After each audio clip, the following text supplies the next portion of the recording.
Welcome back to In the Loop. I'm your host, Taylor Harmon. Today we're talking about one of the most unique perks of being a part of a cooperative, capital credits. Ever wondered what they are, why you get them, or how they benefit you? Let's break it down. Joining us on the podcast today is Coweta-Fayette EMC's CFO, Brandy Holt, and Director of Accounting, Shanna Cook. Welcome to the podcast, ladies. Thanks for having us.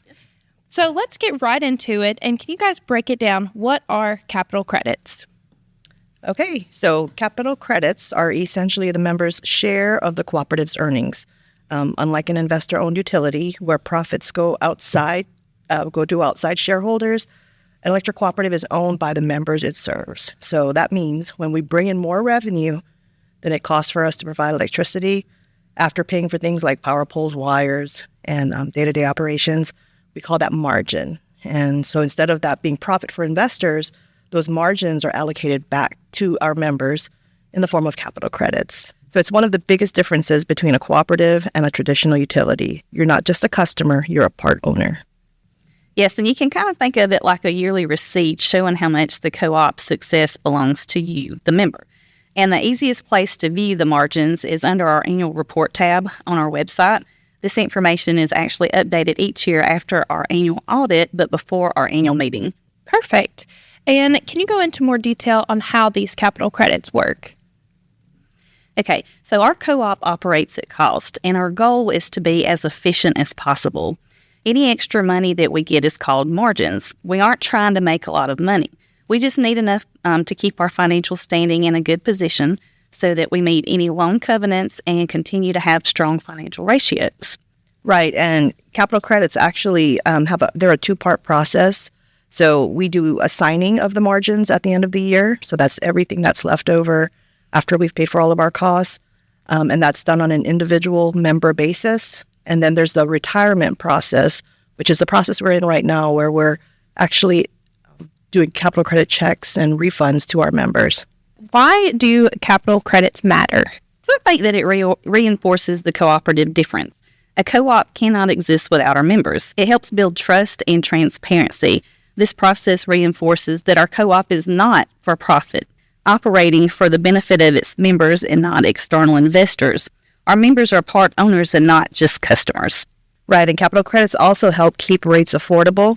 They support reliability by allowing us to maintain and upgrade our system, and then return value directly to the people who use the service. It reinforces that members first principle, where we strengthen that bond between the cooperative and our community. And how do our members receive these capital credits? So they're usually done in the form of a capital credit check if your refund is greater than $20, or if it's less than $20, it'll come in the form of a bill credit on your next bill. Okay, and say one of our members, they do move away. What happens with that? So the check is actually mailed to the last known address that we have on file. So it's important for our members to keep their address updated with us so that they continue to receive any refunds due to them in the future. Can you guys go into why doesn't the co-op just give the money out right away? Sure. So you've got to think of it as building equity in your co-op. It's recorded in your name, but we use those funds to put back into the cooperative to build up our infrastructure, to make system improvements so that we can reliably and safely provide electric service. Gotcha. And what if a member passes away? The deceased member's estate can request a distribution of the remaining refunds. Information on this can be found on our website or by calling in and speaking with a member service representative. They will be glad to help you and give you the information and paperwork that you need. And then I feel like we get this question a lot. What if a member forgets to deposit their capital credits?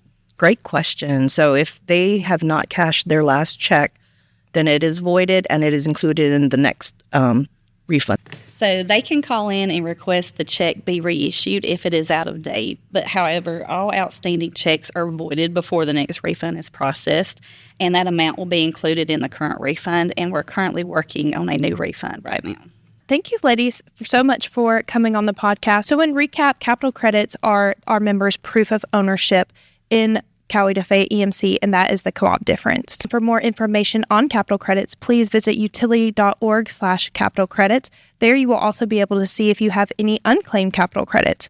Thank you so much again for listening to In the Loop. Be sure to give us a like, share this episode with your friends, and follow us on social media, Coweta-Fayette EMC, to stay connected. and we will see you next time.